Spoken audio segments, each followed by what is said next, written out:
అనకాపల్లి జిల్లా నర్సీపట్నంలో అట్టహాసంగా అయ్యన్న పాదయాత్ర. పీనారిలో పాలెంలో వృద్ధురాలితో మాట్లాడుతున్న అయ్యన్న రోడ్పై సైకిల్ గుర్తులతో కూడిన ముగ్గులతో స్వాగతాలు, పసుపు రంగు బెలూన్లతో తోరణాలు, స్వాగతాలు, కోలాటాలు, మహిళల హారతులు, దప్పుల చప్పళ్ళు, బాణసంచా సందడితో బుధవారం రాత్రి నర్సీపట్నంలోని పలు ప్రాంతాల్లో తెదేపా అభ్యర్థి అయ్యన్న పాత్రలో పాదయాత్ర చేస్తూ ప్రచారం నిర్వహించారు. భారీగా తరలివచ్చిన 3 పార్టీల కార్యకర్తలు అభిమానులతో వీధులన్నీ కిక్కిరిశాయి. పీనాదిపాలెం కూడలి నుంచి మొదలైన పాదయాత్ర Kalasi colony, Vikas Bhavan, BC colony, Varahala Dora విగ్రహం, ఎస్సీ కాలనీ, వినాయకుడి గుడి, గోపన్న వీధి, రెల్లి వీధి, కాపు వీధి, మిల్లు సెంటర్ మీదుగా పాద సంతబయలు వరకు సాగింది.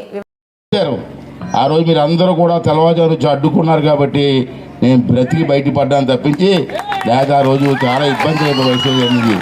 మొన్న ఎమ్మెల్యే అంటాడు అయ్యన్న పాత్రుడి గారు మమ్మల్ని విమర్శిస్తున్నాడు.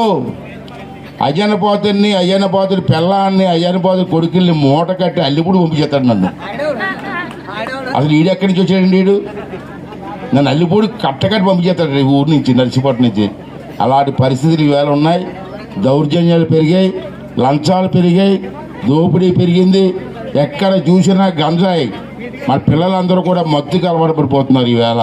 సోదరులారా, అంచేది మీరు అందరూ కూడా ఆలోచన చేయండి. ఇవాళ నర్సీపట్నం టౌన్ చూస్తే టౌన్లో చెత్త తుడిచేవాడు లేడు, టౌన్లో లైట్లు ఇవ్వలేదు, లో వోల్టేజ్ దాన్ని పట్టించుకునే నాదులు లేడు, డ్రైనేజీలు లేవు, మంచినీరు సప్లై లేదు.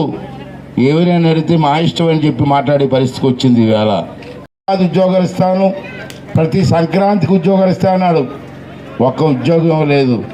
ఈవేళ ఫ్యాక్టరీలన్నీ పోయాయి, భయపడి పారిపోయారు. మనకున్న షుగర్ ఫ్యాక్టరీలన్నీ పోయాయి.